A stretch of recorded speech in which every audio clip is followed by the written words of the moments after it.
Bonjour tout le monde, j'espère que vous allez bien. Alors comme promis, aujourd'hui la recette du gâteau d'anniversaire d'Angel. Donc c'est un gâteau chiffre ou un layer number avec mon bel accent américain. Alors c'est un gâteau qui paraît compliqué comme ça, mais vous allez le voir au fil de la recette, c'est pas si compliqué que ça. Dans la recette originale, logiquement, dans le gâteau chiffre, c'est un biscuit qu'on met à l'intérieur, une pâte sablée. Moi, comme j'avais très peur que tout s'écrase à la découpe, je suis partie sur un biscuit Joconde. Donc c'est un biscuit qui ressemble un peu à une génoise en fait, qui est beaucoup plus moelleux. Donc pour ce biscuit, on va avoir besoin de 8 œufs, 320 g de poudre d'amande, 320 g de sucre glace, 20 g de beurre fondu, 8 blancs d'œufs en plus des 8 œufs du début, 48 g de sucre et 120 g de farine. Alors dans le bol de mon robot, j'ai mis du coup mes 8 œufs entiers et je vais y ajouter là, c'est le sucre glace. Et je vais mélanger jusqu'à ce que ça mousse et que ça blanchisse. Ça va vraiment doubler de volume, vous allez voir. Faut pas hésiter à bien le battre. Alors il n'y a pas de levure dans ce gâteau, donc c'est vraiment le fait de bien battre les ingrédients, que la pâte soit vraiment aérée, qui fait la légèreté du gâteau. Alors les quantités paraissent énormes, mais c'est quand même un gâteau entre 15 et 20 personnes qu'on va faire. Donc voilà pourquoi aussi il y a énormément. Et puis en plus là, on va avoir besoin de pâte pour faire 2 étages, donc 2 fois chaque chiffre, puisque Angel a 15 ans, donc du coup je vais faire 2 fois le 5 et 2 fois le 1. Si c'est pour un gâteau, mettons avec un seul chiffre, divisez les quantités par 2. Alors vous voyez là, mon mélange a vraiment doublé, est devenu bien blanc et a vraiment, enfin voilà, ça fait une mousse. Et là j'ajoute du coup la poudre d'amande, donc les 320 g de poudre d'amande un petit peu à la fois. Donc je continue à battre, mais à vitesse lente. Alors moi ce gâteau je l'ai fait sur 3 jours. Là je suis en train de faire le biscuit Joconde. Vous allez voir aussi après que je vais faire la préparation pour les ganaches. L'anniversaire Angel on l'a fait un dimanche. Là on est un vendredi et je suis comme je vous ai dit en train de faire le biscuit Joconde. Ça va me permettre d'étaler le travail et de moins avoir de pression pour le jour J.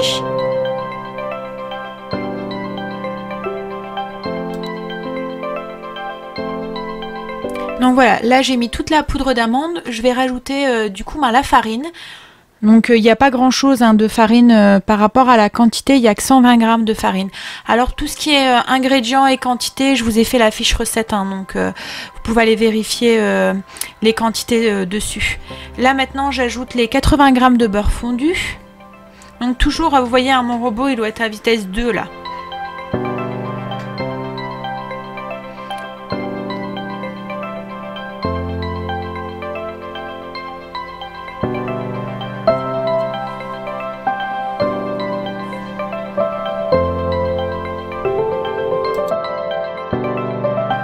Donc là j'ai mis les 8 blancs d'œufs en plus, donc c'est en plus des 8 œufs qu'on avait tout à l'heure, donc en tout il vous faut quand même pas mal d'œufs, et dans un saladier, et je suis en train de les monter en neige.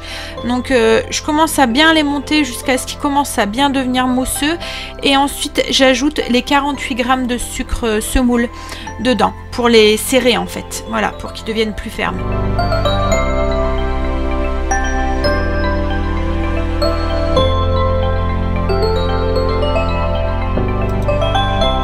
Ensuite, je vais les incorporer délicatement. Alors là, la vidéo est en vitesse accélérée, donc on a l'impression que je les mets vite. Mais non, je les mets délicatement. Et souvent, quand je dois incorporer des blancs en neige comme ça, ou une préparation, je les incorpore en 3 fois. Donc la première fois permet de liquidifier un petit peu la préparation et d'aider à l'incorporation des 2 autres fois. Donc là, on a une texture un peu... Enfin, un peu, non, très mousseuse en fait. Ça fait, oui, de la mousse.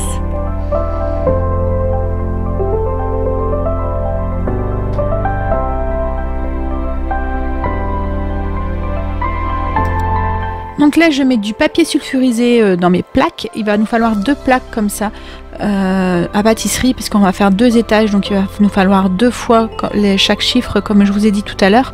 Je mets du papier sulfurisé pour aider au démoulage par la suite. Donc là je suis en train de marquer les côtés pour éviter que le papier roule quand je vais étaler la pâte. Donc je plie et je marque.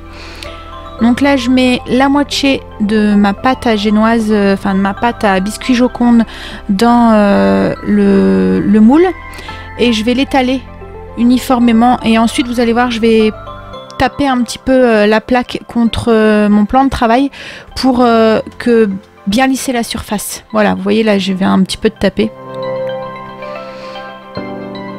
Voilà, du coup moi je fais la même chose sur la deuxième plaque.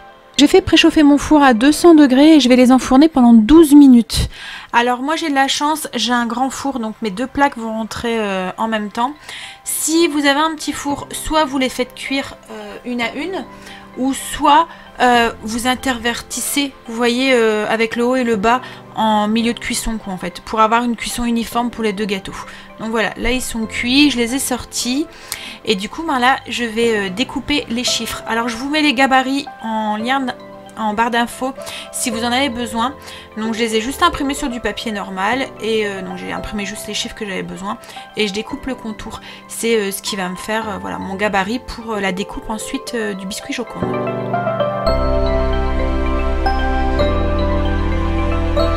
Alors là je les ai imprimés sur du papier A4 au maximum de la taille que je pouvais imprimer. Bon après vous si vous voulez des gâteaux plus petits vous pouvez diminuer la taille du gâteau. Bon voilà ma génoise a refroidi donc du coup je vais pouvoir la démouler. Donc j'utilise deux plateaux en fait pour faire un aller-retour. Ensuite j'enlève le papier sulfurisé, vous voyez hein, il s'enlève assez facilement. Ça colle pas trop et puis je vais y découper du coup ben, mes chiffres. Alors je les place de telle sorte à avoir le moins de chute possible, mais bon forcément vous allez en avoir hein, puisque c'est de la découpe, on découpe une forme donc il y aura le contour du chiffre qui va être là. Après moi voilà ces chutes elles n'ont pas été à la poubelle, mes loulous s'en sont chargés, ils étaient bien contents de goûter le gâteau en premier. Donc voilà après vous un petit peu de Nutella ou un truc comme ça dessus et ça leur fait un petit goûter ou après vous pouvez très bien aussi y découper quelques formes pour pouvoir après mettre en déco sur le gâteau ou y découper des disques et les congeler pour faire des bavarois par la suite, qu'on fait des mini bavarois ou des choses comme ça. Donc c'est à vous de voir. Alors le biscuit Joconde, j'ai trouvé que ça a été vraiment le gâteau pour faire ce genre de découpe en fait. Ça fait vraiment des découpes très nettes, on va vraiment avoir les chiffres bien découpés, il n'y a pas de miettes, voilà, ça a été vraiment nickel pour le découper, on a vraiment quelque chose qui est net en fait dans le biscuit. Alors là du coup j'ai fait ça avec les deux plaques de biscuits pour avoir du coup mes deux étages. Et là je vais m'occuper de la mousse, enfin de la ganache. Je vais commencer par la ganache au chocolat blanc. Alors c'est quelque chose qu'il faut faire à l'avance parce qu'il faut la passer une nuit au frigo. Donc au niveau des quantités, on va avoir besoin de 400 g de chocolat blanc et 500 g de crème liquide entière que je vais faire chauffer, mais passer à ébullition. Et je vais juste la verser ensuite sur mon chocolat cassé en morceaux. Donc je vais le faire un petit peu à la fois pour permettre au chocolat de fondre et pas avoir de morceaux. Donc une fois que ma crème a bien chauffé et à limite bouilli, je la verse un petit peu à la fois dans mon chocolat blanc, coupé en petits morceaux, jusqu'à ce que tout mon chocolat blanc soit bien fondu. Donc comme je vous dis, il faut le faire à l'avance parce qu'il faut les passer ensuite au réfrigérateur pour la nuit pour pouvoir après les monter un peu comme une chantilly. Donc c'est vraiment pas compliqué en fait, hein, c'est juste de la crème et du chocolat fondu. On va faire exactement la même préparation pour le chocolat au lait. Alors moi j'ai choisi chocolat au lait parce que Stécie n'aime pas le chocolat noir, mais on aurait pu très bien le faire avec du chocolat noir. Donc là c'est ce que je suis en train de faire. Je suis en train de repeser donc 500 g de crème liquide et 400 g de chocolat au lait. Donc je vais refaire chauffer ma crème et la remettre au-dessus de mon chocolat pour faire fondre mon chocolat au lait. Donc comme je vous ai dit, moi j'ai pris du chocolat lait, mais vous pouvez très bien prendre du chocolat noir si vous le voulez. Ensuite ces préparations, on va les mettre au frigo pour la nuit. Donc là ensuite on va s'occuper de la ganache au carambar. Donc là on va avoir besoin de 160 g de chocolat blanc, 380 g de crème liquide entière et 10 carambars. Je mets les carambars dans la crème et je les fais chauffer comme dans la première préparation. On fait bouillir et fondre le carambar. Une fois que le carambar est fondu, je verse cette crème du coup qui est aromatisée avec mes carambars sur mon chocolat blanc. Comme les autres préparations, je fais fondre mon chocolat au fur et à mesure et j'ajoute la crème un petit peu à la fois.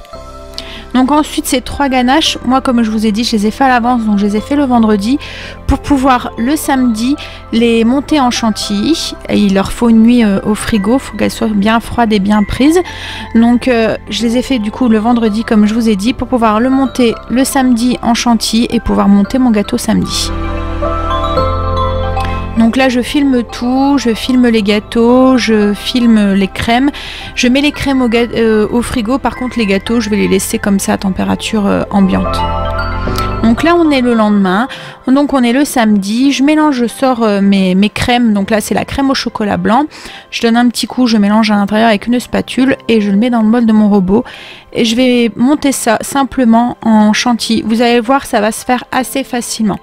Alors vous allez avoir une différence de texture entre le chocolat blanc, le chocolat au lait et la ganache au carambar. Le sel au chocolat noir, enfin au chocolat au lait, va être beaucoup plus compact que les autres. C'est pour ça que c'est celle-là qu'on va servir par la suite pour faire le contour du gâteau. Mais bon, vous allez voir ça après.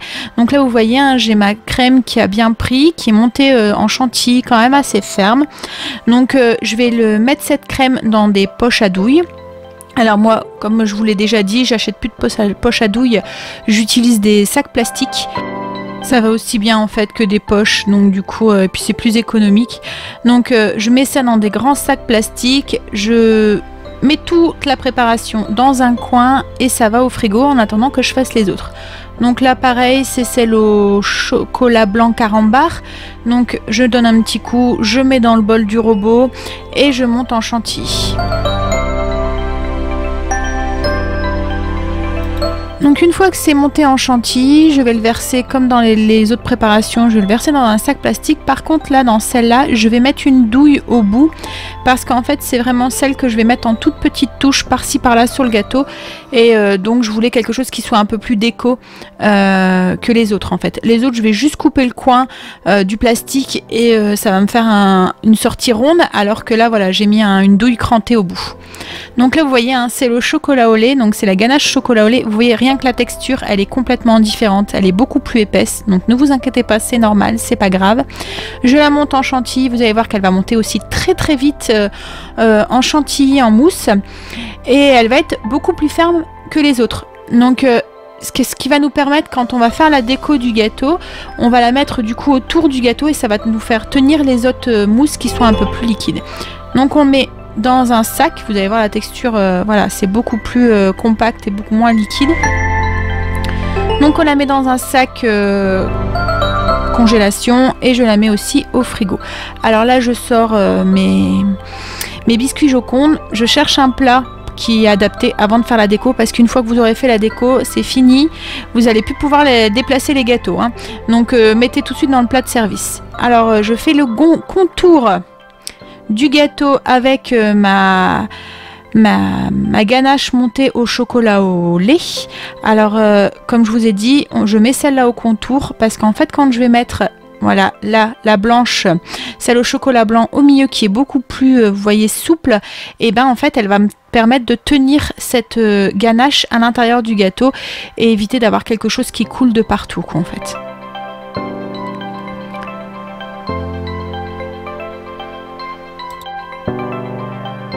Donc voilà, une fois que ma ganache montée au chocolat blanc est mise, je vais venir mettre des petites touches, comme je vous ai dit, de sel au caramel. Donc je mets au carambar, donc je mets quelques petits coins comme ça par-ci par-là. Alors là, au niveau de l'intérieur de la déco, on va pas le voir puisqu'après on va mettre un deuxième étage, mais c'est vraiment pour celui d'au-dessus, celle qui va faire la déco du gâteau, que j'ai voulu mettre une douille crantée comme ça pour que ça décore un petit peu le gâteau aussi.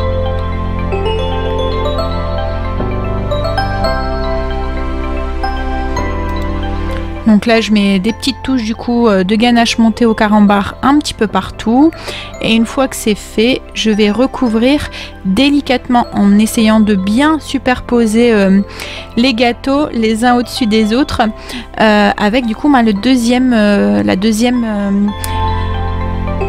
biscuit Joconde. Voilà, donc j'essaye de bien le mettre l'un au-dessus de l'autre, et là ce que je vais faire, c'est que je vais remettre mon gâteau au frigo pour que la mousse prenne un petit peu et se durcit avant de faire l'étage du dessus. Donc là, j'en refais la même préparation. Donc je remets une couche de chocolat au lait, de ganache montée au chocolat au lait autour du gâteau, autour des chiffres. Comme je vous ai dit, c'est celle qui est la plus solide et du coup c'est ce qui va me tenir ma ganache au chocolat blanc par la suite. Donc une fois que j'ai fait le contour, je viens avec celle au chocolat blanc. À chaque fois je mettais les poches au frigo, hein. Je les laissais pas comme ça parce qu'autrement ça va refondre, enfin ça va pas être aussi ferme qu'en fait. Donc du coup à chaque fois je remets les poches au frigo. Donc je mets celle au chocolat blanc dans le centre, je vais chercher celle au chocolat blanc carambar et je viens mettre aussi quelques petites touches comme ça au dessus. Comme je vous ai dit, c'est ce qui va aussi un petit peu décorer le gâteau, donc j'essaye de la mettre voilà, de façon harmonieuse. Alors vous allez avoir trop de crème, c'est pas grave, moi mes loulous s'en sont chargés. Alors il y avait tout juste en chocolat au lait, mais par contre chocolat blanc et mousse carambar, ce que j'ai fait c'est que je les ai mis dans des verrines et mes loulous s'en sont voilà, occupés. Donc j'ai remis mon gâteau au frigo et une fois qu'il a été bien pris, qu'il avait quelques heures ou le lendemain, c'est à vous de voir en fonction du temps que vous avez, j'ai décoré du coup le gâteau. Alors là au dessus j'ai choisi de mettre des macarons, il y avait des petites meringues que j'avais faites, des mini meringues, j'ai mis des rochers, j'ai mis des Kinder Bueno, des Kit Kat chocolat blanc, enfin voilà, j'ai mis plein de gourmandises, des petites boules, vous voyez, avec un biscuit à l'intérieur là, donc c'est les Kit Kat chocolat blanc, mais j'avais mis aussi des bâtons de Kit Kat aussi, des Kinder Bueno, voilà, vous voyez un petit peu, vous faites aller votre imagination en fait, hein, pour les faire. Donc là moi c'est un gâteau de garçon, donc je voulais quelque chose qui passait, mais on aurait pu très bien y mettre des fleurs. Donc voilà pour la recette du coup du gâteau chiffre, j'espère qu'elle vous a plu et je vous fais des gros bisous et vous dis à bientôt dans une prochaine vidéo. Bye.